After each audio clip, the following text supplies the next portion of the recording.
Hi, everybody. It's Bean, and welcome to an all-new episode of Great Moments in Weed History. Wishing you a happy Weedness Day if you're listening to this episode on the day it was released, and reminding you that, of course, every day is Weedness Day as long as you got some weed. I'm incredibly excited to share this Weeds episode with you all because we are going to once and for all answer the question, can hemp save the world? Spoiler alert, yes it can. And I say that with confidence after speaking with our guest today, who is someone who has fully envisioned a hempy future for humanity, one where the cannabis plant in all forms helps us to decentralize and relocalize our energy production, our economic systems, our ecology, and our connection to Mother Earth. If you're thinking we must be talking with the man Jack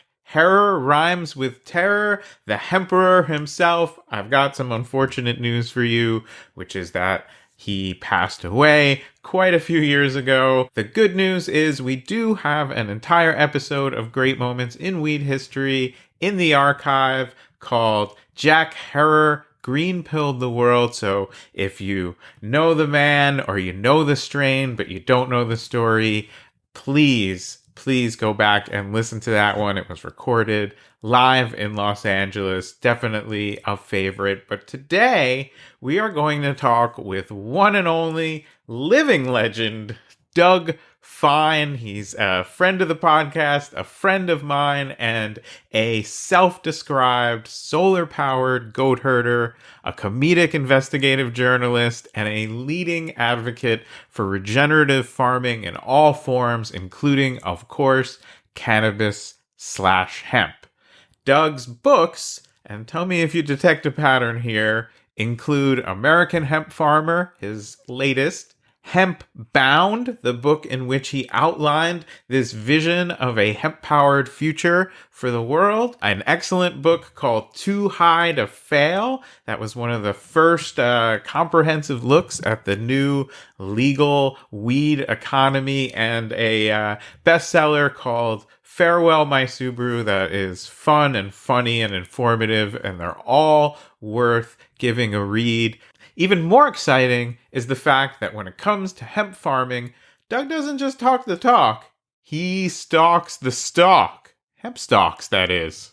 We are talking about propaganda by the deed, or maybe propaganda by the seed, because as you're going to hear, Doug is talking to us live and direct from his family farm off the grid in New Mexico, where he raises goats and grows hemp, and he even teaches from there an online course called Regenerative Hemp, from soil to seed to sales. So if you find yourself inspired to go out and say hemp, hemp, hooray, and get into the hemp growing world yourself, he can guide you through every step of that process. Doug, in his books, has outlined this vision of the future, not only answering the question, can hemp save the world, but showing us exactly how we can go about it. Speaking of saving things, if you want to help keep this podcast going, if you want to make sure that this ongoing project to preserve and share true cannabis history with the world goes on indefinitely, we really listen to my voice, really need you to come out and support us on Patreon, and it's very easy to do. All you have to do is go to greatmomentsinweedhistory.com, and you can give us as little as $1 a month. You can be 5 times as cool as that and put 5 on it, or for a little more, you can get a signed copy of my book, How to Smoke Pot Properly, delivered right to your door. Best of all, now you've already heard me say that there is a new episode of this podcast every weed on Weedness Day, or every week on Wednesday, if you want to be a square about it.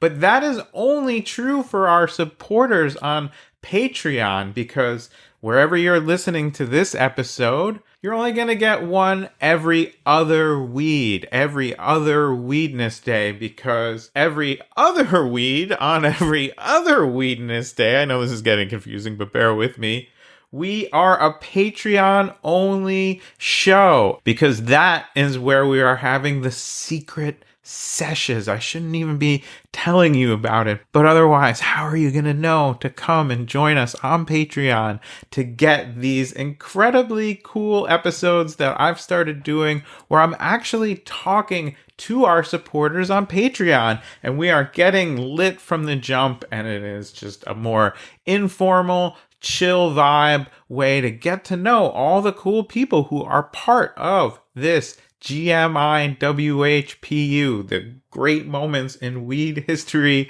podcast universe, which is just becoming more and more of a mutually supportive, cool, engaged community online. We'd love for you to be a part of it. And the biggest thing you get is, first of all, the video version of every single episode. Right now, you can see me holding up this J that you know I'm going to spark up right before the theme song, but you also will get all of these secret sessions, and there are just such cool people in this community. So far, I've talked with a bud tender, I've talked with a medical doctor who teaches classes in cannabis. We have a cool, weedy conversation coming up with a fiber freak, and I'll leave that where it is for now. You can find out what that is in a couple of weeds on a couple of Weedness Days from now. But I wanted to highlight a conversation that just posted last week, our most recent secret sesh, because it really touched my heart and really reminded me of why this podcast is worth, let's just say, the time and effort and love that I'm putting into it. The rewards are not always as financial as I would like them to be. It's something that I'm working on. But when I realized that people like my guest for this most recent sesh, John, are out there listening and feeling a connection to this community, I know that it is all worth it no matter what else. And, first and foremost, this was an incredible secret sesh just because John is a super chill, funny, and cool person to share some weed with. John also shared with me and all of us in on the secret sessions the extremely inspiring story of how he became a public advocate for medical cannabis, and in particular for those who, like himself, have a condition called Friedreich's ataxia. Now, according to the National Organization for Rare Disorders, Friedreich's ataxia, or FA as he calls it, is a genetic neurodegenerative movement disorder that affects about 1 in every 50,000 people. John was kind enough to share with us on the Secret Sesh not only how cannabis helps him treat and manage the condition, but he also recalled for us the truly great moment when he himself spoke out for the first time, loud and proud, at a public hearing held by the FDA to tell the government and to tell everyone in his community how much cannabis has helped him in his life, in his treatment of this condition, and just makes him happy. So the years went by, and I kept smoking and kept hiding and lying to my doctors about it. They would always say, keep doing what you're doing. So in my mind, it was well, this doctor just told me to keep smoking weed. And let's go to 2017, which will bring us to really the main great moment of this rambling story. No, you are on point, and I am. Hold on one second, because if we're getting to our great moment, I gotta. Yeah. All right, lay it on me. So in 2017, the FDA, they're having a patient-focused meeting. So all day, people gave stories about their lives and the pain that FA is causing them. And then it was up to me, my turn with the microphone, and so I gave a talk about weed and how it can really help and in specific ways. What were those ways? What are the ways that you find it helps? Well, I actually let's read the speech right now.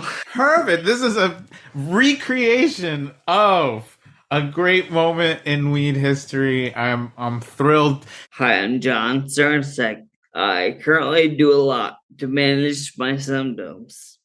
The one I want to talk about today is cannabis. The benefits are wide ranging. Everything from neuropathic pain relief to muscle relaxing to emotional and mental restoration. Cannabis helps with sleep. Anyone with the FA will tell you if you're not well rested, the ataxia is more pronounced. It can reduce dependency on antidepressants, painkillers, and other potentially harmful prescription drugs. Medical marijuana has been legalized in 29 states plus DC, yet there hasn't been an investigation into its benefits with FA. It's not a cure, but we could be using a specifically cultivated strain that targets a specific symptom right now. With the doctor's guidance, this stuff can help us. We need to know how. We need to know how. We need a scientific investigation. Thank you. You can hear the rest of my conversation with John and get access to all the secret sessions if you will just join us on Patreon at greatmomentsinweedhistory.com. We're trying to get to 420 supporters by April 20th, 420 of this year. So join us now and you can get in on all the secret sessions. You can go back and watch video versions of dozens of episodes and you can be a part of this growing family, all at Great Moments in Weed History.com. And if you don't have 5 to put on it or even 1 to put on it, I feel like you got 1 to put on it. Come on, man. Come on, lady. Come on, non-binary stoner. I'm passing the hat here. It's that uncomfortable moment where the band's been playing for a while and now we're passing the hat and looking you right in the eye. Are you digging what we're putting out? If so, we need a little of that green energy. But if you don't have it right now, please subscribe to the podcast, leave us a review, tell your friends. That all helps us spread the word because we are, of course, shadow banned and regular banned and double banned, and we're on triple secret probation with this podcast. The world does not want this information about this plant out there, so we need you to help spread the word. Now, couple of listener notes before we get into this episode with Doug Fine. First, maybe obvious, maybe new information to you, but hemp and cannabis are actually the exact same plant. They are just bred for different purposes. You know, we tend to refer to cannabis or weed as the medicinal, psychoactive strains of the cannabis plant, while strains of cannabis that were grown for industrial uses like fiber or seed production for food, those are known as hemp. And hemp was outlawed in the United States federally in 1937, right along with cannabis.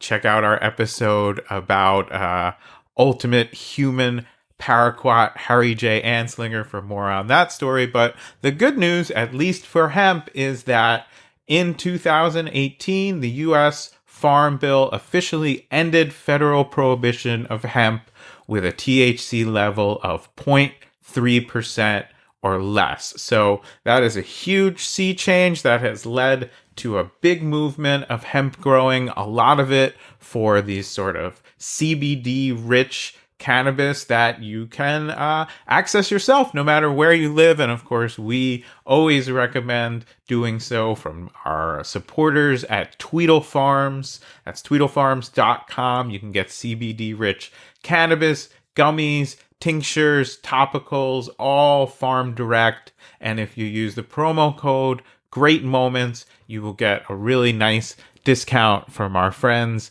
up in Oregon.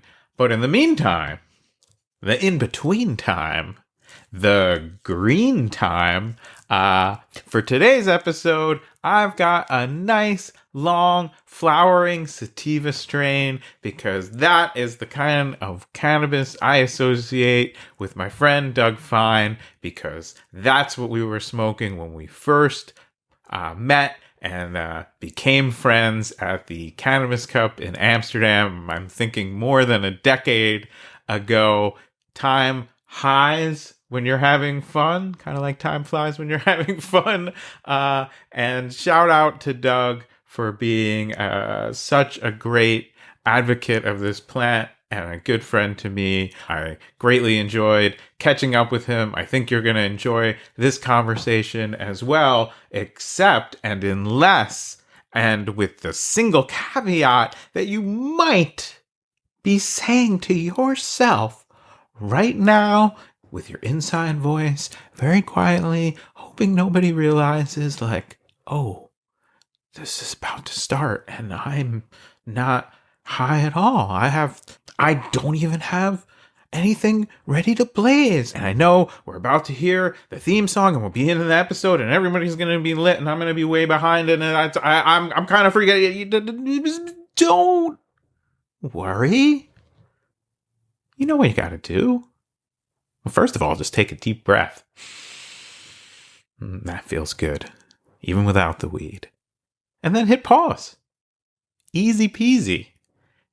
And use that time at your leisure to roll yourself a joint like the one I'm holding up to the camera, or to split a blunt, or to pack a bong, or to endabulate a dab, or to eat as much edibles as you think it's wise to eat and then wait an hour and a half before you eat any more.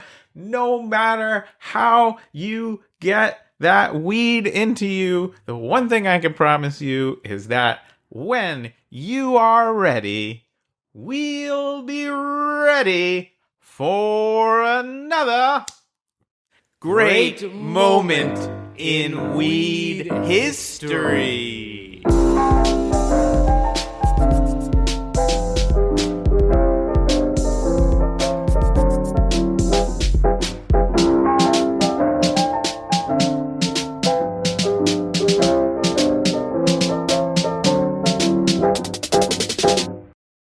Doug Fine, it is a pleasure to have you with us here at Great Moments in Weed History. I'm excited to catch up with you after a few years. Welcome to the show. Thank you, David. Even if we didn't have this long history, it would be an honor to be on this show. So thank you for having me. From the middle of nowhere in New Mexico. Yeah, right on. More goats than people, I think, in your life, probably on the ranch. Definitely more goats than people, and the people that I see, and this is one of the keys, are generally the people I want to see. It sounds like success by a good metric. So we want to talk on this episode about the history of hemp, and I also want to talk about the vision for a hemp-based future that you first outlined in your book, Hemp Bound. But let's start with the hemp present. Where are you at in your hemp journey right now? Thanks. That's a great place to start. And it is almost time to start as we're recording kind of what in New Mexico, high desert is late winter already. So it's thinking about getting the goat poop on the soil and all that personally. But higher altitude, one of the things I'm most excited about in hemp is a variety that I've been developing for about 6 years has been shown in a New Mexico State University study to be phytoremediative. That is soil cleaning, cleaning up radioactivity in soil. I'd say the other thing that I really feel great about personally in hemp is cultivating for food. I'm trying to demonstrate hemp these days as part of polyculture, just another plant in the garden, as it's always been for most of the last, 12,000 years, well before sedentary agriculture had fully set in. Anthropologists call hemp a camp follower, the type of seed that was stuck in a pouch to be planted at seasonal camps because it was valuable for everything from strong fibers for sandals and roofs to the superfood in the seed to ego, minimization and relaxation from the healthy flowers. So it goes way back, and I love growing for food specifically. I like basically having enough hemp seeds when the deer leave our small home hemp garden alone for a family of 4 for the year. I think there's a lot of talk now about hemp as high CBD hemp that people are using as more of a medicine. But you're kind of going back to the Jack Herer idea that hemp can go well beyond that and save the world, if you will. And that harkens back to our much older relationship with this plant as humans. So in your study of the plant, where do you see that hemp-human relationship beginning?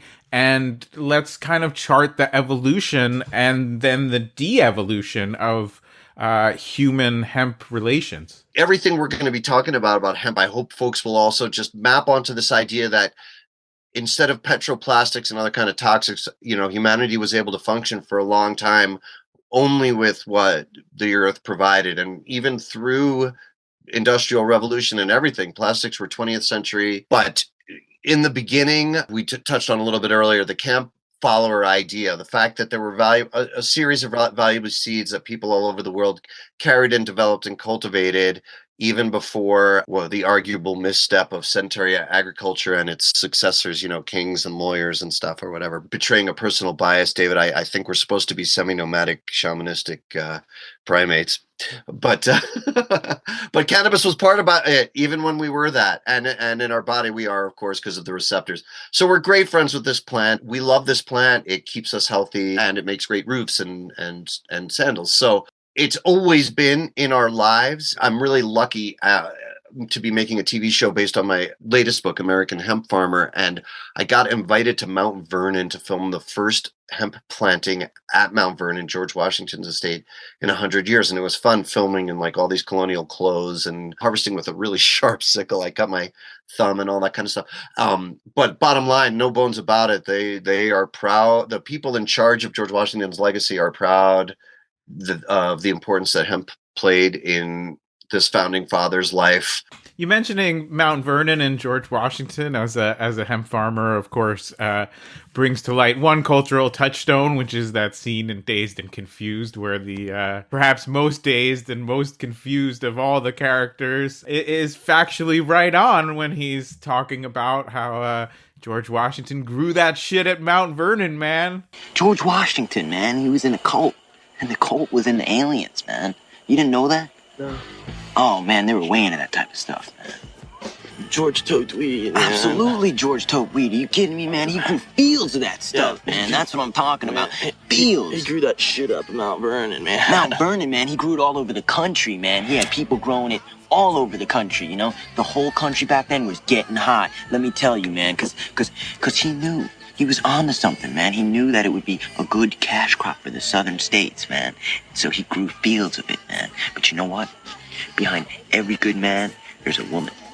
And that woman was Martha Washington, man. And every day George would come home, she'd have a big fat bowl waiting for him, man, when he'd come in the door, man. She was a hip lady. And then I think the other presence in the revival of hemp, at least in America, that we really should recognize is the writing and the work and the advocacy of Jack Herer, rhymes with terror.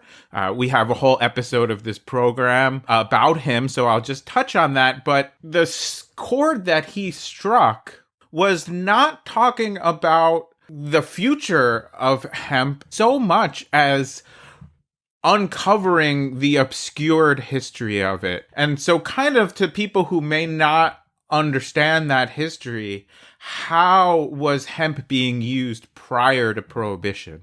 Food and fiber are two huge things. Before I talk about maybe one or two of my favorite kind of ancient and modern applications for each of those, I just want to do that nod to Jack Herer that you mentioned, because like everyone, I had and read and enjoyed Emperor. And so it is incredible how the truths of that book have held up. And it's also, even to me as a journalist, what other histories get obscured, as you put it. It was a eye opener. But as for the fiber, for the last several thousand years, it's been the workaday clothing and the workaday paper.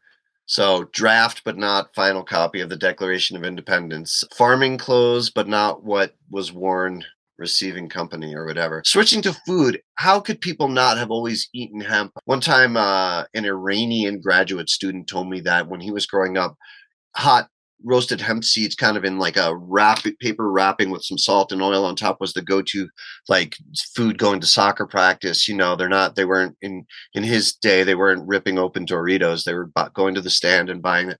And in Persian, it means Shah Dinah, it means the king of seeds. I love the superfood side of it so much. It's can be 30+% protein. And I can tell you, just these few plants that I grow at home, they're just these giant, they look like evergreen bushes.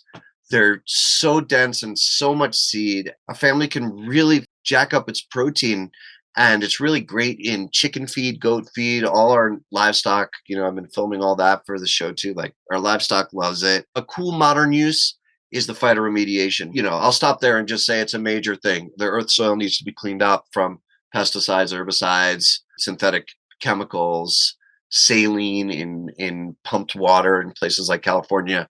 And hemp is just a remarkable tool for that. Yeah, that really gets into the hemp can save the world framing that Jack Herer brought into the discussion and backed up with a lot of the historical record, and I think got people really excited about this plan again. Of course, it took a lot of activism to enact those changes. And something else interesting that you touched on, I want to highlight is, just as we have different strains, different genetic varieties of cannabis that we smoke or, use to get high or however you want to ingest it, there was this long, long tradition of different varietals of hemp, and the breeding of those varietals would be a very similar process to creating sour diesel, because you liked its properties. So what do you know of that history, and how much of that was lost to prohibition? All over the world, just about. People developed specific varieties for their specific needs, and you can develop them pretty quickly. Farming, there's obviously a huge spiritual component to farming, and I have really become attached to it and talking about it and writing about it, because farming is a different thing. It requires presence every day. And one thing I can tell you with as much certainty as anyone could say in this life is, if you are there in your field, present, loving your plants and loving the soil year round. I mean, this is the time of year where I gather mycelium to build up the beneficial fungus and the soil from native fungus, not from what my friend Chris Trump calls a bugs in a jug, ordered in a plastic jug from wherever. Not that there's anything wrong with that. It's better than toxic monoculture, but build your own microbes. So the plants, I don't consider myself an expert farmer, but the plants really give back, and they respond to what is being asked, and you can grow a variety that is a very strong, promising fiber and a huge seed producer. Some would say, okay, but then that can also be a cannabinoid plant. I use the seeded flower from the variety that I've been developing in a commercial product, and it's about cannabinoid ratio. It's not about milligrams per unit. It's about what the natural plant is providing, and I love it. I find it to be what I want it to be, which is a relaxing bath oil and massage oil. There is, without a doubt, going on throughout history all over, distinct Northern Africa versus let's say Europe or China, but everybody is developing cannabis as they need it, and often there's a variety that does it all, because what we talk about as the hemp cannabis split is, it's such an arbitrary and recent phenomenon. It's really a non-issue. The plant has always been one plant. So Kentucky farmers in the 30s, right? They're basically mainly growing for fiber. But was the flower doing something if you smoked it? Probably. My guess would be 6 to 8% THC. Nobody was worried about THC level or considering that hemp to be something different from cannabis. I'm interested in what you think about this theory, David. I'll throw it back to you here. People older than you and I, who were friends with the cannabis, let's say in cannabis plant in the 60s and 70s, I get this commonly. I don't know if you hear this. Yeah, no, it's wonderful going into these dispensaries and getting 28%, 32% flower sensimilla. But there was something about the seeded flowers. It was less edgy. There was a sense of social relate. And some of this has to do with sativa versus indica, or whatever. So what occurred to me when I keep hearing these stories is maybe just as a woman's body, a human woman's body changes hormonally when pregnant, fertilized hemp flower might not be soaring in THC, but might have that natural balance that humans have selected for thousands of years. Is that going to be commercially viable? I don't know. But would you, let's put it this way for a direct question. Would you rather burn sticky sensi any day, or could you see the value of smoking seeded flower? I've smoked a lot of seeded flower, most of it in my younger years. I certainly came up on, compressed brick weed coming out of Mexico, and shout out to all the farmers down there, especially of the mid 90s. Thank you very much. Not knocking it. I was grateful to have it and have warm memories of it. And even more recently, on a trip to Costa Rica, I was blessed with, what was being grown up in the mountains by, and essentially the indigenous people of Costa Rica. And, you don't need a third party certifier to tell you it's organic, because they're certainly not buying a bunch of chemicals, and I find that cannabis extremely pleasant. I think, another aspect of it is to grow sin semilla, which means Spanish for without seeds. You're preventing as you said, the fertilization. You're preventing this natural process in the plant's life. And so it's continuing to produce resin in hopes of capturing pollen from the air. So to be a bit crude, these are the female plants that we consume for medicine and for psychoactive fun. They're getting increasingly sexually frustrated in a way, and we are reaping that oil, that psychoactive element of the plant. I could certainly see the case that that might give you a different experience. I think what's really interesting to me is a study just came out, and I'm going to be pretty general because I don't want to misrepresent it, but that in essence said sun-grown cannabis has a more diverse and representative chemical composition of what the plant produces, whereas cannabis, and this was a study where they took genetically identical seeds and grew out the plants outdoors under the sun and indoors under an artificial light. And potency aside, because, if something's twice as potent, but you take 2 puffs instead of 1, it's that simple. It's not as important as people make it out. But the idea that sun-grown cannabis, which people older than ourselves, my grandparents ate organic food, not because they were trendy, but because there was no non-organic food.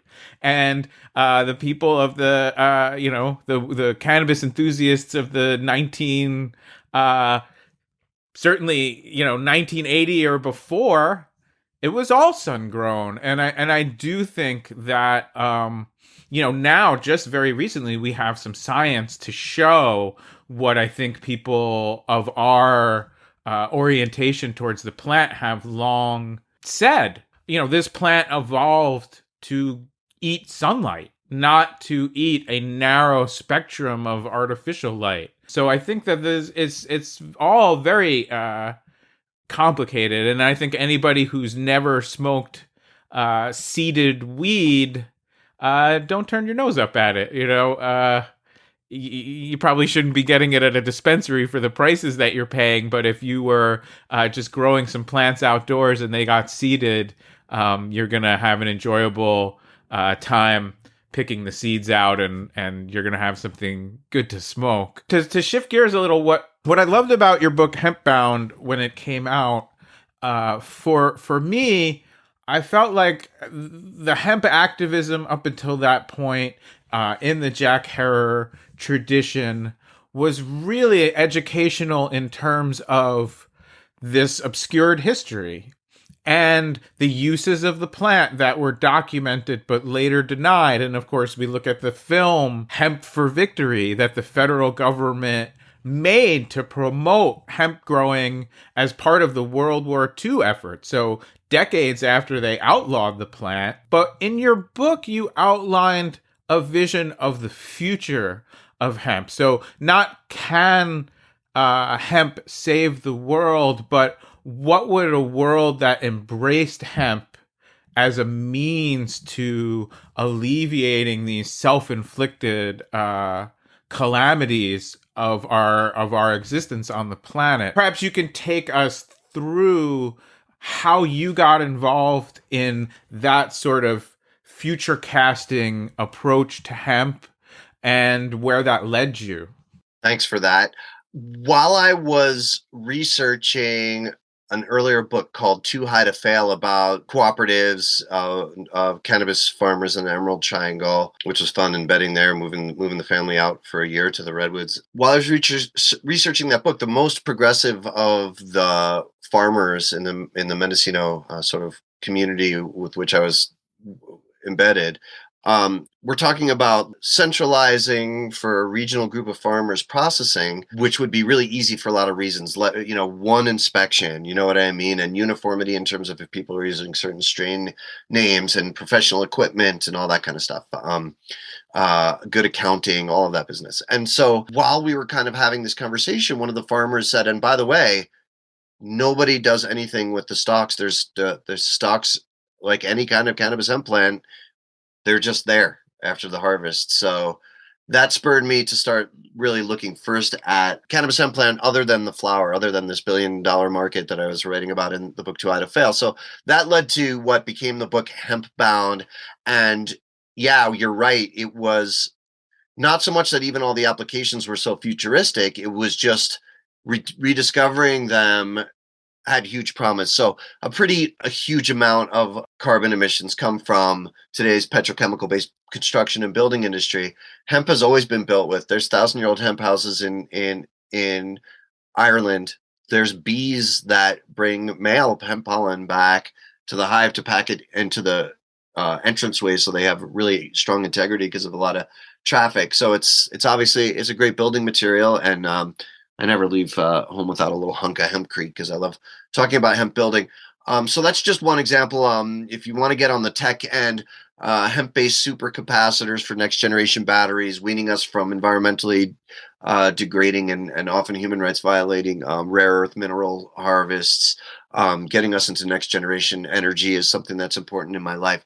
So really, in a sentence, what I was going for when I wrote Hempbound was the idea that regional communities, as opposed to stock market traded commodities or federal bureaucracies regulating for 300 million people in our country or 1 billion in China or whatever, actually regional communities controlling their own economies through various modes that include this concept of the multiplier effect, keeping more elements of production for any industry, but using hemp as sort of the spearhead since it was returning back from oblivion, right?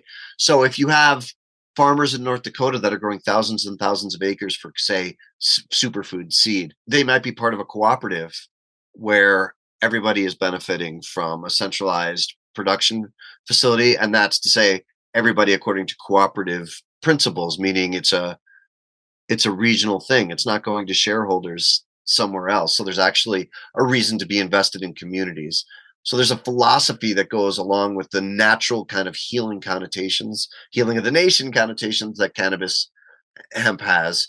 So it was extremely fun to write that high altitude book, Hempbound, and besides hempcrete and supercapacitors, there was, animal feed was discussed and elements like that. And then finally, that book came out, and a lot of people started asking me, okay, well, what do I do if I want to do it? Like, my father and mother are getting on in years, and I'm Missouri. We have 60 acres in Missouri, and I don't know. I went to be a graphic designer. I didn't want to grow GMO soy, but which I get that all kind of stuff all the time. So I wrote and published in 2020, 2020 is when it came out, the book American Hemp Farmer, which just runs through a season of regenerative farming, focusing on like 10 to 20 acres, but it could be mapped out for huge section farmers, like I said, in the Dakotas or the Montana, or down to backyard gardening. It was really kind of like a day in the life of each step of the season. So for planting day, almost every time I've ever planted with any kind of mechanized planter, there's complications. And so I just wrote about that kind of as a rookie, like how much of 12% of your planting day is planting, and the rest is trying to get this time saver thing to actually work. So that's American Hemp Farmer. But I also talked about potential business models like cooperatives, not tearing down any kind of economic institutions that have been in place. It's just always economics evolve, and evolving to this idea of digital age thinking, but community minded focus, regional focus. The goal of every enterprise is not to sell out some hedge fund. It's not to go public. It's not to be the Kmart of hemp seed oil or ganja. It's how about a really lucrative 18-person farm to product ganja company that, what I'd love to see is a regionalization of the economy with hemp cannabis leading it. Yeah, absolutely. And I think, it's important to note, too, when we talk about energy specifically, there's the environmental aspects of the ways we're sourcing energy now, which are largely very decentralized. Oil, is difficult to obtain increasingly, but always has been, and has always consolidated the economy around it. Standard Oil in the day was one of the first trusts that had to be broken up. And of course, today, incredible consolidation in the oil and gas industry with these huge multinational corporations. When you flick the light on in your home, that energy in essence could be coming from so far away, but also so much of the conflict on our planet right now is driven by the scarcity of these existing forms of energy. And when something is scarce, there's a disproportionate value to it. And when there's enough value on something, unfortunately, people are willing to go to war to obtain it and secure it and to maintain their power over it. And so, in essence, the idea of these localized hemp economies is not just that it would produce energy in a much more environmentally friendly way, but that it would de-escalate conflict around things like oil that are currently, driving our economic activity on the planet. Oil and gas, certainly, but also I live in close to the mining, a lot of mining industry stuff, and those are, completely just monstrous anonymous conglomerates. So yeah, we got to you got to fight for your right to party, David. Who are some of the interesting people you've met in charting this new movement towards a return of hemp? One of the most exciting elements for me is when I've met independent farmers, whether they're from farming families or first-time farmers, who actually are implementing this model of farm to product, hustling how they have to get it out to the world, but regeneratively done. All the revenue from the company staying within their community, and then they're taking it to the streets, whether it's farmers markets, CSAs, food cooperatives. They'll either send me an email, or I'll meet them at conventions, and I'll think, this is a thing. It's not a dream. This is actually happening. As long as you can stick with it. These days, stick-to-itiveness is I don't want to say a rare trait, but it's such an important trait. People can't believe, oh, you're still doing that? You were talking about that 3 years ago. I was like, yeah, doing that forever, actually. So,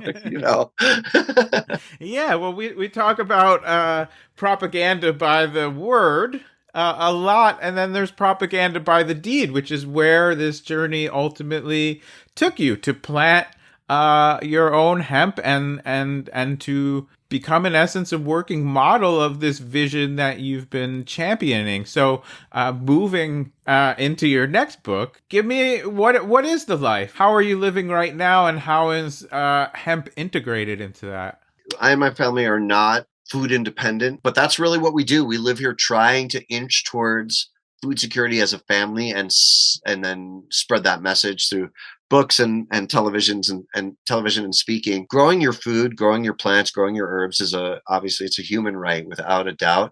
And even though any limits on home cultivation of anything is a broach on human rights, for folks who may be hearing this and wanting to be active for final legalization in their state or country, in addition to any kind of dispensaries and commercials, home cultivation with no records, no filing, no government doesn't know anything about it, of a certain number of plants is an imperative. There is no legalization unless it includes full right to home cultivation. That's not something that can be taken away. And on that subject of home cultivation, just tying up one quick loose end, I loved what you were saying about how much you appreciated the pressed Mexican that you would get and that was available to you when you were discovering this plant that humans have enjoyed forever. And I love the idea of this middle ground. Since I live in New Mexico, I speak to people who are multi-generational, from here, and they're always like, "Can you get us some Kush seeds? Man, grow some dank indigo." I'm like, dude, the native seeds here are fantastic. You just grow them nicely. It would end up as pressed seeded Mexican if that's how you treated it. But if you grow it and love it, it's wonderful sativa. It's a climate for sativa too. And outdoors, like you said earlier, thank heavens for all the ganja farmers who got us ganja during Prohibition. Buy any root, and come on. If you locked up your kid and never let your kids see the sunlight, they'd take your kids away. It's free. I love your Zoom background here of this 3-dimensional outdoor.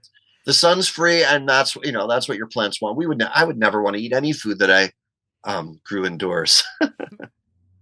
Yeah, and I think that is an important point. That was the move to grow cannabis indoors was a factor of prohibition. And, if you have come to believe that quality cannabis is indoors because of how it looks, or maybe how even it smells, there's real science to say, it's more about appearances than about the chemical composition of the plant, which is what you're actually bringing into your human body. So the old ways in so many things, the wisdom of generations past is not to be dismissed. And I think that's a lesson we're collectively learning when it comes to cannabis in all forms. And I would say maybe what excites you the most right now around hemp? Is there any specific project or movement that you think points towards the future? I love that. I'll answer about a couple of personal projects I'm excited about, but first I'll just say, trend-wise, one of the things I appreciate is that the industry appears to be moving beyond the short play of cannabinoids and CBD and thinking more about superfood and fiber applications. There's fiber projects in multiple states in the U.S. Progress on obvious things like building code stuff. For hemp, anytime there's a new material, there's building code stuff, and then likewise food safety stamp of approval stuff with regard especially to things like livestock feed is a laborious project that some good folks are involved in, and it's an important one. Personally, I haven't sought out indigenous projects, but almost all of the advising and consulting work that I do has been done with both Native American tribes and indigenous communities around the world. So I'm excited that kind of in the hopper and just getting going now are some projects on soil building and soil cleanup and seasonal agriculture in Alaska. Military legacy cleanup in Alaska. And just recently I'm back from a first field visit in soil testing, a really exciting project in the Yucatan in Mayan country. And one of the funnest parts about that for me is that obviously being successful agricultural economy for millennia, there's Mayan words for all the different kinds of soil that they have there. They have a lexicon for soil and what's good to grow where. So it's fun to be both introducing hemp, but also to be experiencing the local indigenous crops, various beans and jicama and stuff like that. Plus, I mean, awesome to be working in the Yucatan.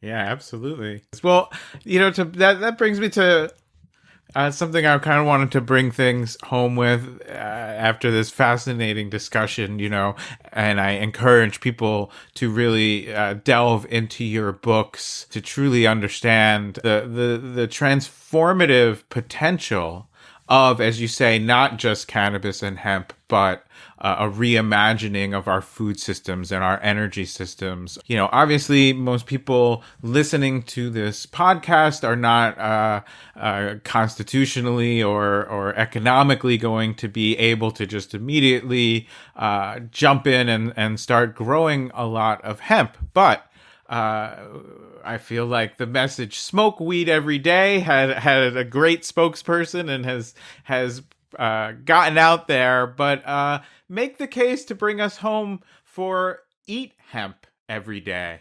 Hemp is a genuine superfood with upwards of 30% protein and what many nutritionists consider the ideal ratio of omega-9, 6, and 3 fatty acids. It's also very high in minerals that it's hard to find otherwise in vegetarian foods in particular, such as magnesium and selenium, and gamma-linolenic acid, which is difficult to find in any foods at all, which is a documented anti-inflammatory compound.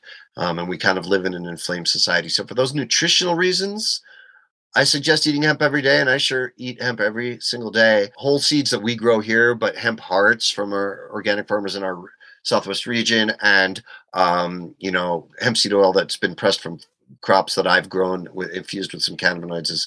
That's my commercial product, and I use that every day in my coffee and tea and stuff. So I'm always eating it, but as important as the nutritional elements are, and this is not just hemp, not just food, all of our lives, the decisions that we make when we are, as you say, not the farmer, but someone who's purchasing it, it makes all the difference in the world. If you decide that you're going to actually have fun and go to that farmer's market or that food co-op to find who's your regional cultivator of a hemp seed or a CBD product or whatever it is, ganja, whatever, as opposed to saying, you know what, it'll be 7 cents a pound cheaper at a corporate box store. Those kind of decisions in our lives, I think, are the decisions that may make the difference between humanity thriving versus not as we head into the post-petroleum era. Wise words. And, another thing we like to say here on Great Moments in Weed History is smoke the cannabis you want to see in the world, which sounds counterintuitive, to light something on fire in order to preserve its existence. But of course, if you are sourcing the cannabis that you are ingesting and inhaling and rubbing on yourself from the kind of family farms that are responsible members of their community, that are growing in an environmentally responsible or even regenerative way, then that's just going to bring more of that cannabis into the world. And so I will add an addendum and I will say, eat the hemp you want to see in the world as well. I'm getting a big thumbs up from our guest. Doug, always a pleasure to spend any time with you, and especially to share your journey and your insights with everyone here at Great Moments in Weed History. I got to ask you our final question in your long journey with this plant in all forms. What stands out to you? We say great moments in weed history happen to all of us. Where would you so far say would be a highlight of your weed journey? Thank you for that, and it's great to be on the show, and it's been a fantastic conversation. Thanks so much for having me. I've been a fan of the show, David. So and I'm glad that I've known you now for probably 10 years or more. It's hard to pick, but it was surprising to me when Dean Norton, the head of director of horticulture at Mount Vernon, asked me to guess what George Washington's most important and profitable use of hemp was.